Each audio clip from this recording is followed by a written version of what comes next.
আমি স্টাৰ্ট কৰিম ফাৰ্স্ট কোৱেশ্চনটো আছে দন্তক্ষয় সূচনা হয় যদি মুখৰ ভিতৰৰ pH ৰ মান কোনটোতকে মানে কম হয় মানে কোনটোতকে pH ৰ মান কম হৈ গলে আমাৰ মুখৰ ভিতৰত দন্তক্ষয় হয় দন্তক্ষয় মানে ইংলিছত টুথ ডিকে মানে দাঁতবিলাক বেয়া হৈ যায় সো ইংলিছত কোৱেশ্চনটো আছে tooth decay starts if pH of the mouth falls below এটো তোমালোকে মুখস্থ কৰি ৰাখিবা 5.5 হয় মানে আমাৰ মুখৰ ভিতৰত যদি pH ৰ মান 5.5 তকে কম হৈ যায় তেতিয়া এটো দন্তক্ষয় হৈ যায় সো এটো কোৱেশ্চন আহিব পাৰে নেক্সট টো আছে এটো নেক্সট টো আছে অম্ল ৰাজত থকা গাঢ় HCl আৰু গাঢ় HNO3 অনুপাত কি মানে অম্ল ৰাজ এটো এটা মিক্সাৰ হয় হা এটো ইংলিছত কোৱা হয় একুয়া ৰেজিয়া মনত ৰাখিবা একুয়া ৰেজিয়া এটা এটা মিক্সাৰ হয় ল্যাবত ইউজ কৰে সো এই মিক্সাৰটোত কি থাকে জানানে HCl আৰু HNO3 দুইটা কনসেন্ট্ৰেটেড হয় কনসেন্ট্ৰেটেড মানে অসমীয়াত গাঢ় মানে একদম মানে ডাঠ হৈ থাকে সো HCl আৰু HNO3 তাৰ অনুপাতটো 3:1 মানে HCl 3 আৰু HNO3 1 এই ৰেশিওত থাকে 3:1 সো অপচন এটো 3:1 টো কাৰেক্ট হ'ব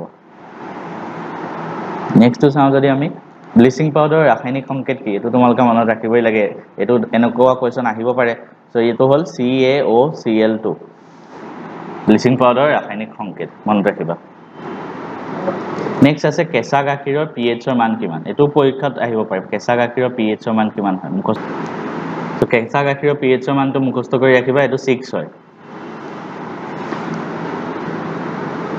নেক্সট আছে যৌগ CaOCl2 সাধাৰণ নামটো কি এটোটো আমি অলৰেডি এই অলপ আগত তোমালোকক দেখাই আহিলো কি হয় ৰাসায়নিক সংকেত আছিল এটো ব্লিচিং পাউডাৰ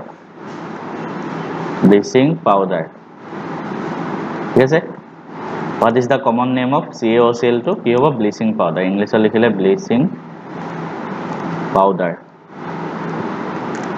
হগল আমি নেক্সট চাম এটা দ্ৰৱই নীলা লিটমাছ ৰঙা কৰে তেনেহলে ইয়াৰ pH কিমান হ'ব খুদিছে আমি চাইছিলো এসিড আৰু বেস মানে অসমীয়াত এসিড আৰু বেসটো হল ক্ষাৰক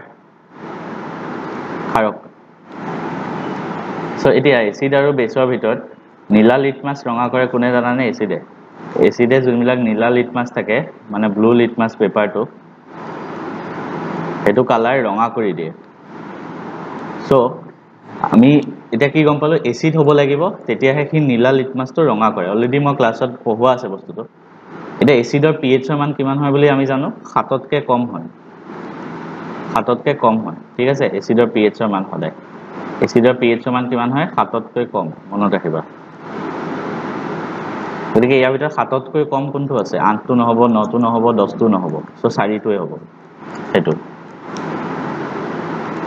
নেক্সট আছে What is olfactory indicators ঘ্ৰাণেন্দ্ৰিক সূচক কি ঘ্ৰাণেন্দ্ৰিক সূচক মানে এনেকুৱা আমি এসিড আৰু বেস আমি চাও কেনেকে চাও মানে আমি বহুত টেকনিক আছে যেনেকৈ আমি pH স্কেলটো ইউজ কৰি চাও কিমান স্কেলত আছে তাৰ উপৰি আমি লিটমাছ পেপাৰ দি চাব পাৰো ৰঙা লিটমাছ নীলা কৰিলে হেতু কি হয় বেস নীলা লিটমাছ ৰঙা কৰিলে এসিড হয় কিন্তু কিছুমান মানুহ যদি চকুৰে দেখিব নোৱাৰে হেতৰ কাৰণে আমি কি ইন্ডিকেটৰ ইউজ কৰিম তেতিয়া আমি ঘ্ৰাণেন্দ্ৰিক সূচক ইউজ কৰো এটো মানে নাকেৰে শুঙি চাই আৰু নাকেৰে শুঙি চালে গম পাই যায় যে এসিড হয় নে বেস হয় এই বস্তুটোক ঘ্ৰাণেন্দ্ৰিক সূচক বুলি কোৱা হয় তোমালোকৰ কিতাপতে আছে আৰু এটো বস্তু মই তোমালোকৰ ক্লাছতো পঢ়োৱা আছে সো এই ভিডিওটোতে তোমালোকে পাই যাবা ঠিক আছে তোমালোক জনে ধৰা থিওৰি ভিডিওটো চাইছা তাতে তোমালোকে এই বস্তু পাই যাবা নেক্সট আছে এটা দ্ৰৱই নীলা লিটমাছ ৰঙা কৰে আকৌ সেম টাইপৰ কোৱেশ্চন আছে দ্ৰৱটো কি হ'ব পাৰে এসিড ক্ষাৰক প্ৰসম লৱণ সো দ্ৰৱটো কি হ'ব পাৰে তোমালোকে অলপ আগত নিজে আমি দেখাই আহিলো দ্ৰৱটো হ'ব পাৰে এসিড ঠিক আছে এটা নেক্সট তলৰ কোনটো অজীৰ্ণতাৰ চিকিৎসাৰ বাবে ঔষধ হিচাপে ব্যৱহাৰ কৰা হয় which of the following is used as medicine for treating acidity so acidity বেছি হলে তোমালোকক কি ইউজ কৰে জানানে এন্টিবায়োটিক এনালজেসিক মানে বেদনানাশক অম্লনাশক বীজাণুনাশক কোনটো ইউজ কৰে তোমালোকে অলপমান মাথা লগালে এটো কোৱেশ্চনৰ আনসাৰ কৰি দিব পাৰে সো ইয়াত এসিডিটি আছে এসিডিটি মানে কি অম্ল এসিড মানে অম্ল সো মানে তোমাৰ অম্ল বেছি হৈ আছে সো এটো আমি নাশ কৰিব লাগে সো অম্লনাশক হৈ গল সো অম্লনাশক আমি ইউজ কৰো এন্টাসিড প্ৰশমন বিক্ৰিয়া কি? What is neutralization reaction? এইটোতো একেবাৰে ইজি, মানে এচিড আৰু ক্ষাৰক লগ হৈ সল্ট আৰু ৱাটাৰ মানে উৎপন্ন হয়। মানে অসমীয়া মই যদি লিখি দিওঁ নিউট্ৰেলাইজেশ্যন ৰিয়েকশ্যনটো, এচিড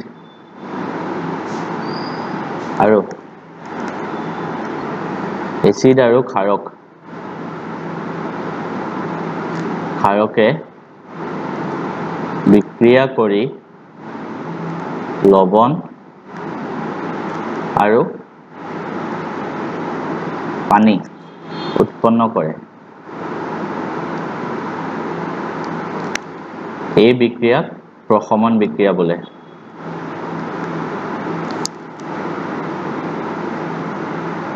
এই বিক্ৰিয়াক প্ৰশমন বিক্ৰিয়া বোলে। সেইটো মনত ৰাখি থৈ দিয়া, ঠিক আছে। উদাহৰণ দি দিব পাৰে, কিন্তু 1 নম্বৰ আহিলে উদাহৰণ নিদিলেও হ'ল, কিন্তু যদি তোমালোকে দিব বিচাৰা দিব পাৰা, কিন্তু কাৰেক্ট হ'ব লাগিব, ঠিক আছে। উদাহৰণ ধৰা এচিড এটা ল'লো মই HCl প্লাছ ক্ষাৰক এটা ল'লো NaOH, এফালে কি ওলাব লৱণ মানে NaCl প্লাছ পানী মানে H2O। এতিয়া আমি ৰিয়েকশ্যনটো বেলেঞ্চ কৰিব লাগিব। হাইড্ৰজেন দুটা আছে, এফালেও দুটা আছে, অক্সিজেন এটা Na আৰু Cl চবফালে সমান আছে, চ' ঠিকে আছে, এইটোৱে হৈ গ'ল। নেক্সট, কঠিন পানী কোমল কৰাৰ বাবে ব্যৱহাৰ কৰা সোডিয়াম যৌগটোৰ নাম লিখা। Name the sodium compound which is used for softening of hard water. মানে কঠিন পানী কোমল কৰা। চ' কোনটো সোডিয়াম কম্পাউণ্ড আছিলে তোমালোকে নিজে মনত পেলোৱা, আৰু মই পঢ়াইছিলোঁ। এইটো আছিলে ৱাশ্বিং সোডা, কাপোৰ ধোৱা সোডা, ইংলিছত ৱাশ্বিং সোডা, কাপোৰ ধোৱা সোডা। চিম্বল লিখি দিবা Na2CO3.10 আছিলে ন, 10H2O, সোডিয়াম কাৰ্বনেট মানে। নেক্সট, এইটো HCl ৰ দ্ৰৱত নীলা লিটমাছ যোগ কৰিলে কেনেকুৱা বৰণ হ'ব? When a blue litmus is added to HCl solution, the color of the solution will be. So আমি জানো HCl টো কি এচিড, so এচিডত যদি আমি নীলা লিটমাছটো দি দিওঁ কি হ'ব? ৰঙা হৈ যাব, ৰঙা। Next, what is enamel compost of? মানৱ শৰীৰৰ কঠিনতম পদাৰ্থ দাঁতৰ এনামেল। মানুহৰ শৰীৰৰ আটাইতকৈ টান বস্তু বুলি যদি মানে কেতিয়াবা সোধে আৰু দাঁতৰ এনামেলটো, আমাৰ দাঁতটো চবতকৈ টান, সেইটো কিহেৰে গঠিত সুধিছে? সেইটো কিহেৰে গঠিত? সেইটো তোমালোকৰ কিতাপৰ পৰাই আহিছে কিন্তু প্ৰশ্নটো। চ' ইয়াৰ এনচাৰটো কি হ'ব জানানে? এইটো হয় কেলছিয়াম ফচফেট। কেলছিয়াম ফচফেট, ইংলিছত কেলছিয়াম ফচফেট হৈ গ'ল। নেক্সট কুৱেশ্যন, শিথিলিত চূণৰ সংকেত লিখা। Write the chemical formula of slake lime. So' এইটো কি আছিলে? এইটো আমি চাগে লাষ্ট ভিডিঅ'টোতো পঢ়িছিলোঁ। চ' স্লেক লাইমৰ ফৰ্মুলা তোমালোকে জানাই, হ'লেও মই লিখি দিছোঁ। চ' এইটো হ'ল Ca, ফাৰ্ষ্ট আমি নামটো লিখি লওঁ। শিথিলিত চূণটো কি বুলি কয় জানেনে? কেলছিয়াম হাইড্ৰক্সাইডটো, ঠিক আছে। এইটো কিন্তু ইয়াত ফৰ্মুলা লিখিব দিছে ন, এইটো লিখি থৈ নাহিব। ফৰ্মুলাটো এনেকৈ হয়, কেলছিয়াম হাইড্ৰক্সাইড কি হয়? CaOH2।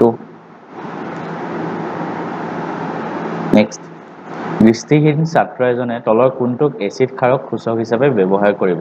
Which of the following can be used as an acid by a visually impaired student? মানে যোনে চকুৰে নেদেখে সি কোনটো ইণ্ডিকেটৰ ইউজ কৰিব এচিড বেছ চিলেক্ট কৰিবলৈ? অলপ আগত আমি পঢ়ি আহিছিলোঁ কোনটো ইণ্ডিকেটৰ ইউজ কৰে, সেইবিলাকক কি বুলি কোৱা হয়? ঘ্ৰাণেন্দ্ৰিক সূচক বুলি কোৱা হয়, ঠিক আছে। এতিয়া কোনটো ঘ্ৰাণেন্দ্ৰিক সূচক হয়? লিটমাছটো নহয়, হালধিটোও নহয়, ভেনিলা আতৰ এইটো হ'ব। ভেনিলা আতৰ মানে হ'ল এটা সুগন্ধি, চ' এইটো। নেক্সট, এচিড এটাৰ জলীয় দ্ৰৱই কিয় বিদ্যুৎ পৰিবহন কৰে?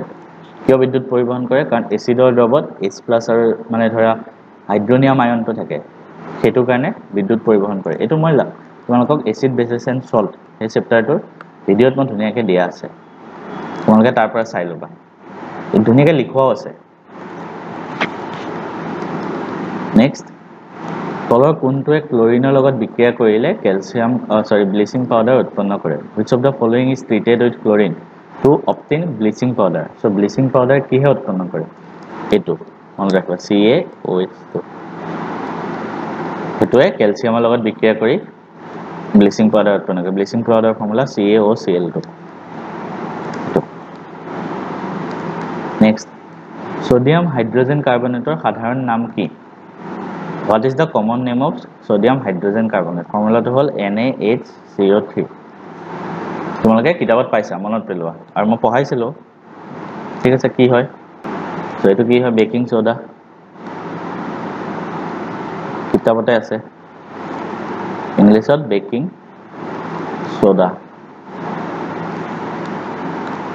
নেক্সট তলৰ কোনটোৰ পৰা বোৰাক্স প্ৰস্তুত কৰা হয় which of the following is used to manufacture borax so borax প্ৰস্তুত কৰিবলৈ কোনটো ইউজ কৰা হয় washing soda baking powder bleaching powder baking soda কোনটো ইউজ কৰা হয় so borax কি হবা প্ৰস্তুত কৰে মনত ৰাখি লবা washing soda ৰ পৰা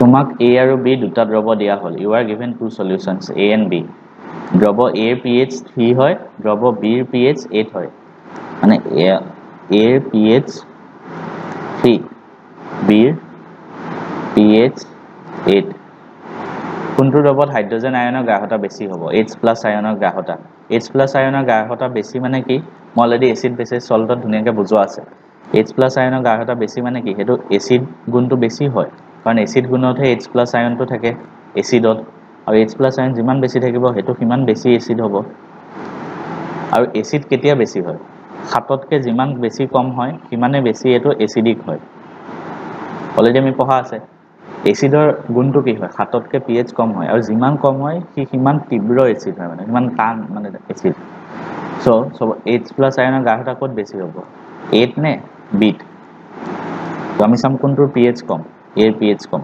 গতিকে এটোত H+ আয়নৰ গ্ৰাহকতা বেছি হ'ব সো আনসাৰ কোনটো হ'ব A